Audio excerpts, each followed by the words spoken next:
Hi, I'm Lynette Nylander. And I'm Leah Chernikoff, and this is Harper's Bazaar's The Goodbye, where we invite celebrities, designers, models, and tastemakers to talk shop.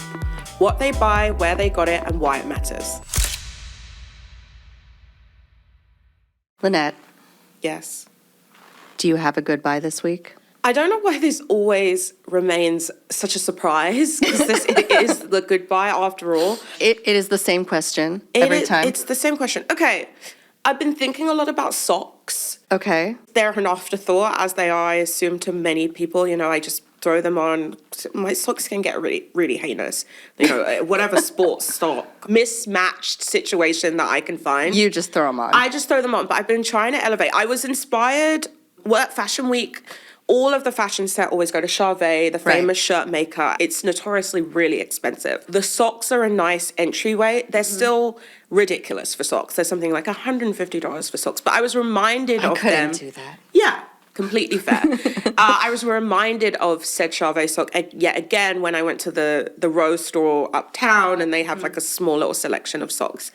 I am not... Do they make their own socks? They do not, but I think, you know, Mary-Kate and Ashley traverse the world looking for the best sock, as you can come to believe in with all things The Row or Row curated, and they have Charvet socks in their stores. I am not going to go all that way, though if anyone wants to buy me any Charvet socks, I'm available. I love these Maria La Rosa ones. They're a little Italian-run family company in Italy. They're just gorgeous and fab and still pricey for socks, but a little nicer. I was in Somerset this weekend in England, and they had them in their like hotel store. I guess they're going that route, very boutique, very like if you know, you know. And so Maria La Rosa socks. What about you? So I have like one goodbye quest, and maybe you can help me with it. Okay. I decided I really want a pink Chanel jacket. Oh, a classic. Yeah. This brings me so much joy. I've been searching, obviously, on the RealReal, but like when I look for like a pink jacket, it's only Chanel. Like all the tweeds are good, like all the shades are good, and I've decided that's my new kind of holy grail. Do you remember in Sex and the City where Stanford's, is it grandmother or mother, is like, or only wears Chanel tweed jackets, and she goes, they never go out of style. I have them in pink, blue, black. It's such a point of that I remember from that episode, but it's so true. The only caveat I would say is buying a secondary Chanel tweed jacket. I've tried. I have bought one, in fact, and I never wear it. So you think I should just save up and buy?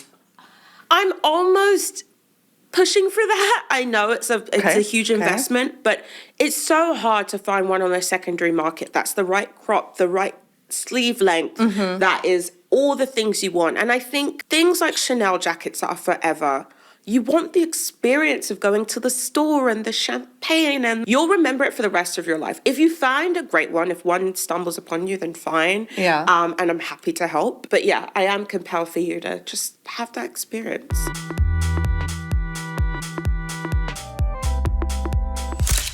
Today on The Goodbye, we have an American fashion legend.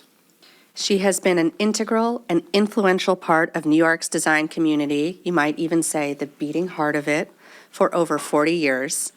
And she's still going strong, a credit to her tenacity, business savvy, and her visionary approach to style. She is a designer's designer. Hers is one of the only shows where you will see other designers and celebrities in attendance just to support their friend, including Marc Jacobs, Sofia Coppola, and Debbie Harry. She's also a magpie. I'm a shopping disciple. She is my shopping hero. She is a collector of the beautiful, the rare, and I am so excited and can't wait to get into all of it with her. Please welcome to The Goodbye, Anna Sui. Good morning. Anna Sui. Thank you. It's wonderful to be here. Thank you so much. I really mean this. This is a particular design hero, shopping hero, collecting hero.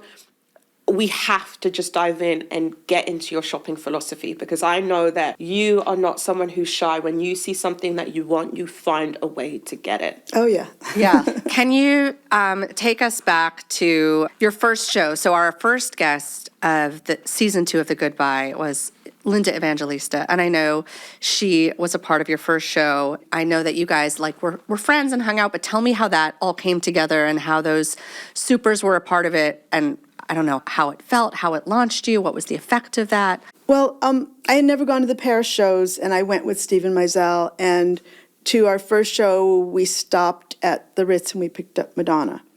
Casual, same. Yeah. In her hotel room, it was filled with shopping bags and racks of clothes from every Parisian designer. And I was so jealous and thinking like, oh my God, here's somebody that's having everything just thrown at her. And she came running out of the dressing room with her coat on. We ran into the car and got to the Gaultier show. And when she took off her coat, she said, Anna, I have a surprise for you. And she was wearing my dress. Amazing. And that was like something that just boosted my sense of worth like tremendously. Then by the time we got back to New York, Steven said, okay, it's time for you to have a show. And I'm like, how am I going to do this? And he said, don't worry, we'll help you. And so all my friends gathered together and really, really supported me through it. And Linda and Naomi and Christy were all friends socially. Maybe I did a styling thing with Linda because we did an Italian Vogue story of her, and it was a tribute to Diana Vreeland. So she and Naomi and Christy got me all the other supers. And so that was that first show. And Linda was so cute. She was backstage, like helping the girls get dressed and saying, like, hurry, hurry, hurry. This is Anna's show. You've got to like get dressed and like get in that line. She was just like directing the whole thing. I love that. Yeah. And Linda told us too, like, you know, we think about shows today, there's like a girl for every look. But in those days, a girl was changing a lot and wearing several like sometimes looks. 3 times. Yeah. And from then to now, you know, you've had a career that's endured so much that you're now seeing your clothes have a second life on retail sites, on a new crop of celebrities who weren't even born the first time when these clothes were shown, and they want to borrow them for their tours and they want to wear them in this like vintage 90s resurgence. What's that like? I mean, it's so exciting because it was something totally unpredictable and unexpected. It started my nieces when they turned into their 20s and started borrowing their mom's stuff at like holiday, like Christmas time. They'd show up in all my 90s finery for Christmas dinner. And then suddenly we started getting phone calls and buyers wanting to revive things like Essence. And when opening ceremony wanted to support my exhibition, they revived like 10 outfits. So we're getting phone calls all the time, and like Chapel Roan just called and wanted us to make some things for her. And, you know, they're always citing the baby doll dress, those like wrap sort of like 90s mesh tops that we did. And Marc Jacobs Heaven, I think about that collaboration that you did with your friend, who is obviously another design legend. And you both are so smart to evolve and give your audience that taste of nostalgia that they're desperate for. But in a way that moves it forward. And I just thought how nice, too, that you always look to musicians as inspiration and as, like, you know, the people you dreamed of dressing. And now that's who's still wanting to wear everything, right? It's so fantastic. But, you know, Mark had decided to reproduce his grunge collection for his store. And he was so excited about it. He called me and he said, can we pick 10 pieces from your grunge collection and can you reproduce those for our store? And again, that was just in the beginning of like, all of a sudden, everybody was interested in this 90s thing. And I was so excited because there were a lot of pieces in Mark's grunge collection that I wanted, and I was finally able to buy them. Yeah. I love that. And how does that kind of transcend into what you choose to wear? You have such a singular sense of style that you know what you like and you don't. How do you navigate that? You know, I wear a lot of my own clothes, which makes it easy. But then I love fashion, so I buy other people's designs. I wear vintage. And lately I've been like shopping in the back of my closet. Like there's so much stuff that I haven't worn for years, especially during those COVID years when you kind of just like didn't touch the back of your closet. And suddenly it all feels new again. Yeah. Let's talk about you and shopping and style as a young person, because I've been lucky enough to hear stories from you growing up, and you are just such a sponge of everywhere you've been, everything you've listened to, everything you've watched, and it all shows up in the choices you make. And you knew so early, too, what you wanted to do and be.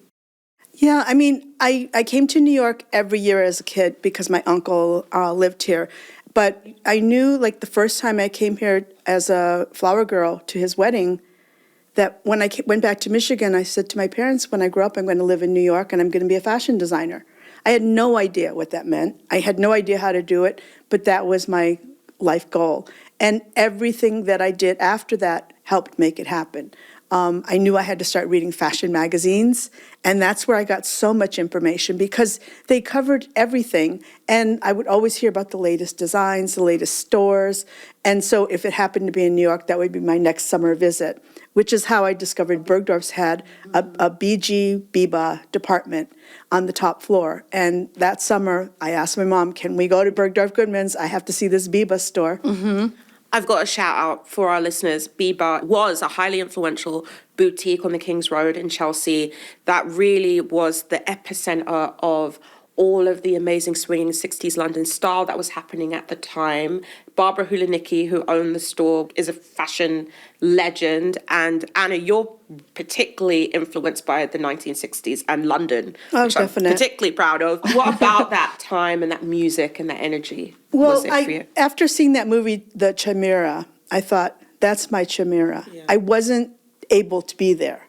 So everything that I search out, everything that I try to aspire to is really from that period. And what about the style in particular? Is it the cut? Is it the fabric? Is it the ruffles? Is it what about the particularly 60s silhouette is timeless to you?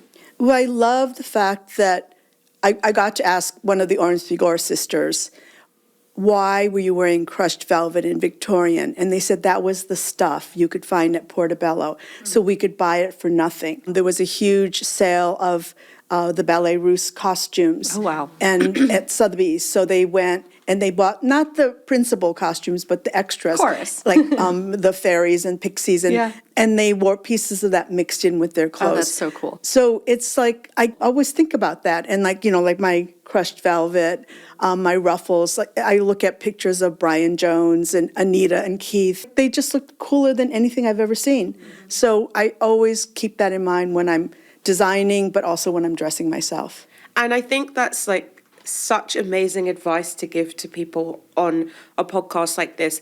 Really seek out and look in unorthodox places for your finds. I'm really always inspired by you and your love of auctions. And whilst I don't have the means of, buying an Elizabeth Taylor caftan like Anna Sui has, guys. She owns Elizabeth Taylor's caftans, and I want you to talk about that story. But, from flea market to Sotheby's, like, it's all fair game for you. And talk about the kind of art of finding a thrill. Well, again, Elizabeth Taylor was always my favorite actress. I loved the way she dressed. And she spent time in London, so she wore a lot of Thea Porter. And for her auction, there were quite a few Thea Porter caftans available. And Sophia and I went to the auction. Sophia Coppola, ladies and gentlemen. Yes. And we were so excited because, there were like 14 or 15 of those caftans. And we got so deflated so quickly because the prices that were quoted and estimated at a zero. We were bidding against Wendy Murdoch, who just had no limit. Wendy Dang Murdoch, another icon of mine. And then there was somebody bidding against us on some of the other things, and we turned around and it was Jennifer Tilly. Oh, so my then goodness. we were like, okay, Jennifer, come sit with us. Let's divide and conquer here. You tell us what you really want. I'll tell you what I really want. At least we won't be bidding against each other. So it was fun. I love this. So I finally did not get a Thea Porter, but I got a Tiziano. And Elizabeth Taylor wore a lot of Tiziano. I think maybe the boutique was in Rome. Yes. And so Cleopatra. So I got this incredible Tiziano cut velvet with beading caftan. What a story. And camaraderie and shopping, guys. Like, I love that. Okay, let's divide and conquer. You mentioned Elizabeth Taylor. Who else are some of your style inspirations? Well, it seems that they're reoccurring, not only Elizabeth Taylor, but I love Baby Jane Holzer. I love a lot of designers, like the way they dress. Like my first apartment was on the block where Norma Kamali had her boutique. So my roommate worked at Kamali, and I would see Norma every day. So it was like so amazing to see how she put herself together. I loved Anita Pallenberg. Just the fact that the Stones were so influenced by her, that she really taught them how to dress. She was so sophisticated and already well-traveled by the time she met them. And they were always borrowing her clothes and following her lead. But then when I asked Anita what inspired her, she told me that there were two men, Robert Fraser, who owned an art gallery that represented Peter Blake, and also Christopher Gibb, who was an interior designer who did the sets of performance, who decorated all their apartments. And they were the style tastemakers. They traveled to Morocco before anybody. They came back with all that Moroccan jewelry and caftans, and they were the influencers. Wow. The origin. Yeah. Yeah. Very cool to And track that down. you have to travel. You have to get out there. You have to see different things and bring it all back. That's so exciting when you go somewhere and you discover something and you adapt it. And I think that's the most interesting thing about traveling, when you find something new, something that's going to inspire you. I just got back from Copenhagen, and it was so interesting to see that design aesthetic. I love the 60s modern, but now there's a whole thing going on there, and I think all of us are really inspired by it. You're not afraid of that. You've never been afraid of innovation and change and going against the grain. Like before, me and Leia were in our green room discussing you, and you were making fashion in a very pivotal time in American fashion history. You know, you had Calvin and Donna and Ralph, and we love all of that. That's part of the fabric of getting dressed. But you were like, I'm going to go out there and I'm going to provide the world with something completely different and something completely your own. Well, I mean, that's always worked for me and against me, because when I first started, buyers didn't know where to put me. I ended up like next to the escalator on a rack. You know, there was not a department that fit Anna Sui fashion.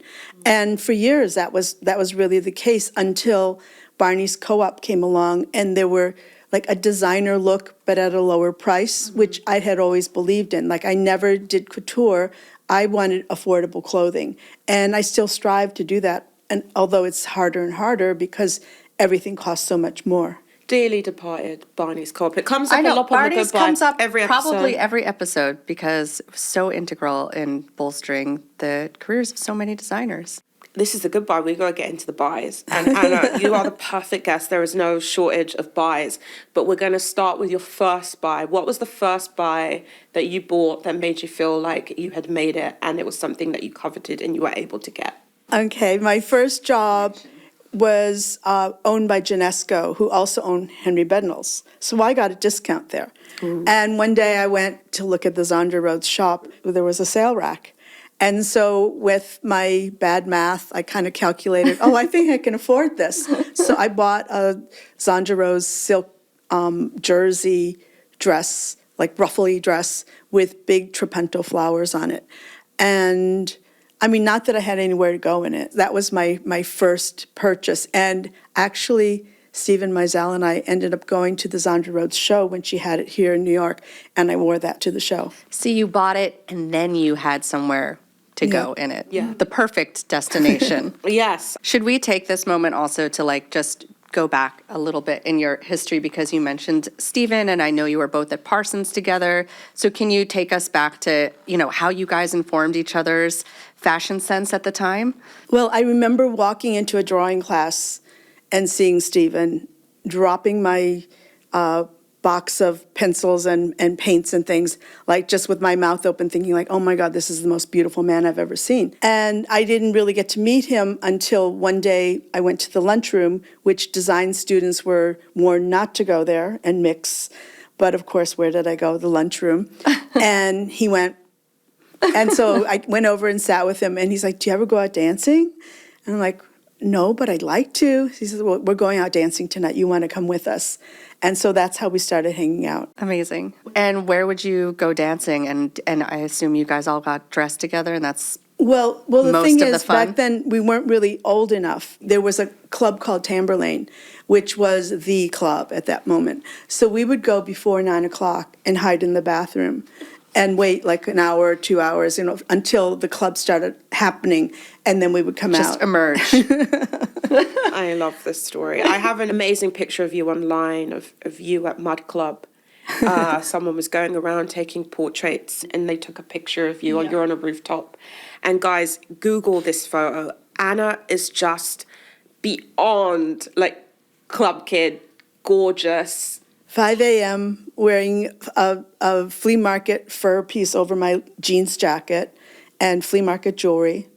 There was the requisite bow from the early 80s, but I had it in gold fishnet. And then blame it on Sheba Chrome. It was like really like nobody looks bad with that kind of film. Yeah, yeah. And you don't. You look timeless. It's a lovely capsule of a New York that's kind of sadly gone. But we have all the pictures and we have some of the legends. What is your regret buy? Do you ever regret buying anything? I don't know, because sometimes I'll buy something not knowing what I'm going to do with it or how I'm going to wear it, and then eventually it comes round. My biggest regret buys are things that I think I have to get it because I'm going to this city and I'm going to need something practical, and then those things like usually don't end up getting worn, like the practical things. I love that. Fashion, yeah, we were just talking about this, should be a heart, gut kind of feeling. And if you feel like I should, then it's never going to it doesn't work. work. Yeah. I love that also because I'd rather have swung for it, missed, and something look like an epic fail than the sort of like indifferent style of fashion that's kind of like no one remembers what you wore. I think there's something in it feeling impactful. Who are the designers that you, as you said, you obviously wear your own clothes, but who are the ones that you gravitate towards now? Is there anything? Like I love Dries. Like I have quite a few pieces from Dries. Some of the things that J.W. Anderson did for Loewe, like when he did that William de Morgan collection, I have like that dress that was like all patchworky. And first thing in the morning, I wake up and I look at all the shopping networks and see what's out there. Yeah. And so then in the back of my mind, I'm like filing, okay, what am I going to buy next? Yeah. And sometimes it goes away and then it's fine, but sometimes it just sticks with me and then I have to like. And then you have to act on it. Yeah. I love that. Everyone has their kind of rules. Like I court things for a while. But that's more. Or else you end up with just too instinctive. much stuff that you'll never wear. Yeah. Yeah. But the thing is now you can find anything. Yeah. And that's the incredible thing about vintage now, because you'll think about the Prada Fairy collection and all of a sudden you just Google that and there's things there. You can find that handbag that you didn't buy the first time. Yeah.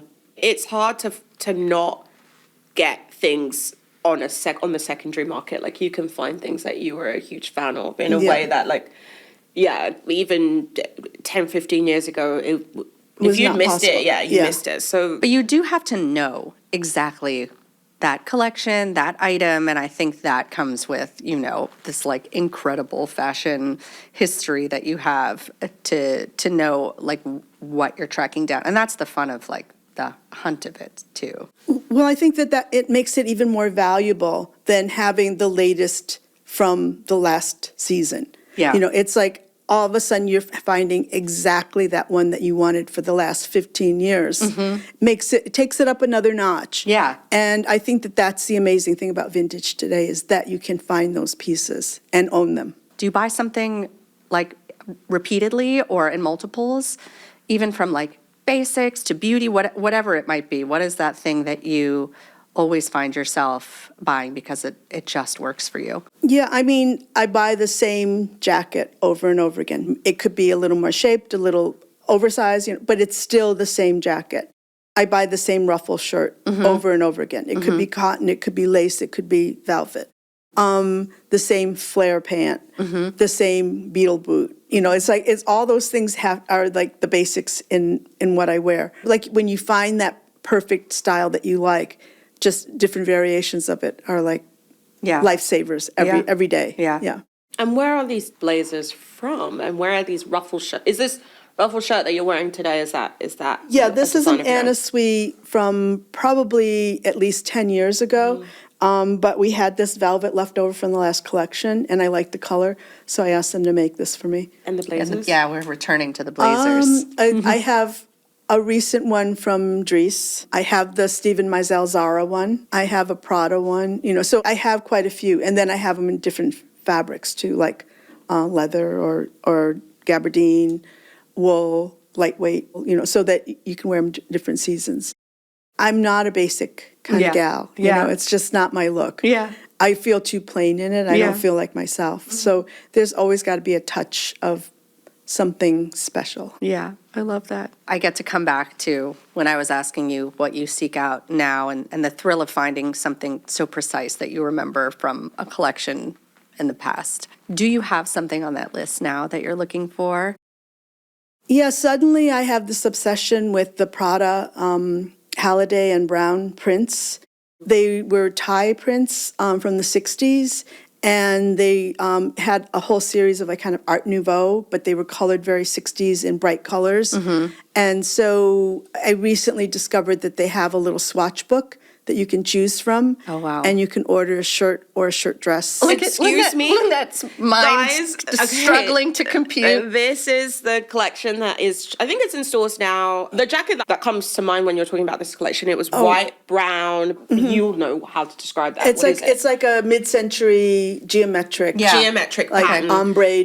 Yeah. Everyone was wearing it in Paris and Milan this show season. It threw you out of sorts a bit because it's so 60s, it's so precise, but yet in this modern way, and a lot of people styled it very modern. So let's just go back to, there's a book. There's a swatch book, and there's a lot of variations in the swatch book, but I particularly like the Art Nouveau patterns. They're very psychedelic 60s. There's an orange combination, like kind of teal and blue combination, and then there's more subtle ones. But just the fact that you can order something in them. I think that the collection was about 2004 or 2008 that she introduced some of these patterns. And the fact that you can get them again, but I'm also searching them on resale. And I found a matching handbag to one of the shirts that I ordered. And so it's endless. Yeah. The fact that you can find it again and that it's there and not just in your mind or in a magazine. Yeah. Is there any other like holy grail piece, like even that you've been searching for years or that you would love to stumble upon, knowing that some of this stuff now you can find? Is there something that eludes you? Yeah, there's one piece, because now I'm friends with Zandra. Almost every time I go to London, I see her, we have dinner. And one time she was organizing her archives, and there were a lot of pieces hanging in her apartment. And before dinner, I was trying on some of the pieces, and there's this one pleated jacket that were shades of purple that I wished I would have said something to her then. But now she can't find it again. But yeah, so that's kind of something that I'm always looking Thinking for. about, But I'm sure that yeah. was the only piece. This was her jacket This of was her design. from her collections because she saved everything. Yeah. Did you not? As much as I could, but Right. when we're trying to organize my archives now, and there's missing things. Yeah. Either they disintegrated or they disappeared. Right. But, There was yeah. that thing a couple of years ago where someone had something of yours that you had long been looking for, and it became like Oh, we weren't sure if we had it in our archive. It was a dress from the fairy tale collection, and somebody had posted it for sale. And so then it was like, oh, should we buy this? Do we need it? Let's look in our archives. And it's before we kind of really organized it. But we realized that we had it. But the fact that I wrote to this person and asked about it, then it kind of went viral. Yeah. Yeah. Anna, we're at the end, but you can't leave us without telling us what your latest goodbye is, something that you recently acquired, that you love, and you want to extol the virtues of here on the podcast. Well, as I mentioned, I recently went to Copenhagen, but of course, before I went, I had to do some research, and I remembered that there were some mid-century pieces that I liked, and I got obsessed with placemats.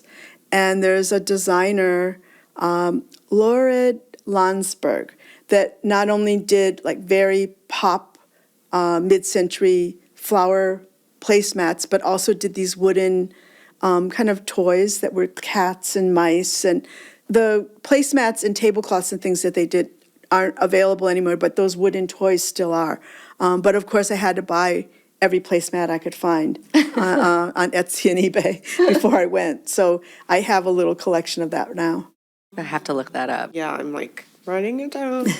Can you describe the plate? Are they like colorful? Yeah, they're round, and then there's a peony or a rose or a sunflower, but very pop. Right. So like bright hot pink and fuchsia, yellow and brown. If you're lucky, you can find the placemats as well. Mostly you find these round coasters and then like a shape about that big that you can put a plate or a teacup on.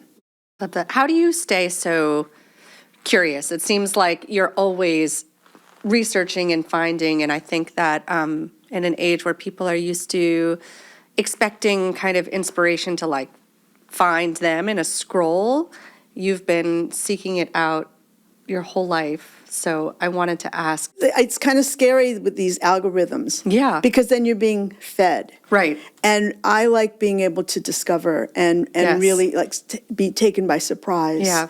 And I think that's what keeps me going. Like I love that surprise and that discovery. From Fortuny silks to vintage finds, you are the consummate shopper, goodbye guest, and we are so grateful and happy that you decided to be on the podcast. Thank you so much. Thank you. For being Such here. a treat. Thank you so much. It's been so fun to be here. This was Harper's Bazaar's The Goodbye. Goodbye. Goodbye.